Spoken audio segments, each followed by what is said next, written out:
আজ প্রায় বহু বছর হয়ে গেল তার সাথে কথা হয় না। তবে তার দিয়ে যাওয়া প্রত্যেকটা স্মৃতি আজও আমায় কুরে কুরে খায়। এখনো মধ্যরাতে তার স্মৃতিগুলো আমাকে খুব কাঁদায়।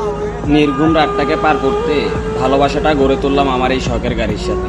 গাড়িটাও যেন আমার মনের কষ্টগুলো বুঝে, তাই সেও নিশিরাতে আমার মতো একদম চুপিসারে চলে। তবে মাঝে মধ্যে স্পিড ব্রেকার কিংবা ভাঙা রাস্তায় পড়ে গাড়িটাও আমাকে স্মরণ করিয়ে দেয়, এতটাও ডিপ্রেশনে ডুবে যেও না। যে ডিপ্রেশনে ডুবে গেলে তুমি তোমার হুঁশ হারিয়ে তোমার সাথে সাথে আমাকেও চলে যেতে হবে। আমি চলে গেলে মহাজন আবার আমাকে টাকা দিয়ে বানিয়ে নিতে পারবে, কিন্তু তুমি যদি চলে যাও তোমাকে আর কেউই ফিরাতে পারবে না।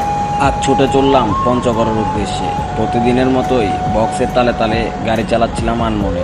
তবে আজ কেন জানি খুব প্রিয় মানুষটার কথা খুব মনে পড়ছে। কষ্টটাও যেন আমায় আগড়ে ধরে আছে। তার কথা ভাবতে ভাবতে হঠাৎ খেয়াল করলাম চোখের কোণে একটু করে পানি। রাত ফুরিয়ে ভোর হলো। ভোরের সূর্যটা যেন চোখের ঘুমটা কেড়ে নিচ্ছে। অজানা অচেনা এক শহর, তার মধ্যে আমি এক নতুন মেহমান আগমন করেছি।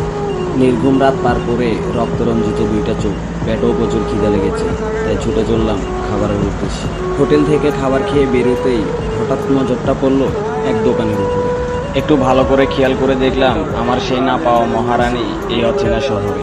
যেই দিন সে আমায় ছেড়ে চলে গিয়েছিল সেই দিনে আমি তাকে বলেছিলাম, আমি তো পেশায় ড্রাইভার, পুরো 64 জেলায় ঘুরি, কোনো না কোনো এক মহাসড়কে বা কোনো না কোনো এক অজানা অচেনা শহরে তোমার সাথে কোনো একদিন দেখা হবে। আর সেদিন তুমি খুব আফসোস করবে, শুধু আমার সাথে একটু কথা বলার জন্য। পাশ কাটিয়ে চলে যাচ্ছিলাম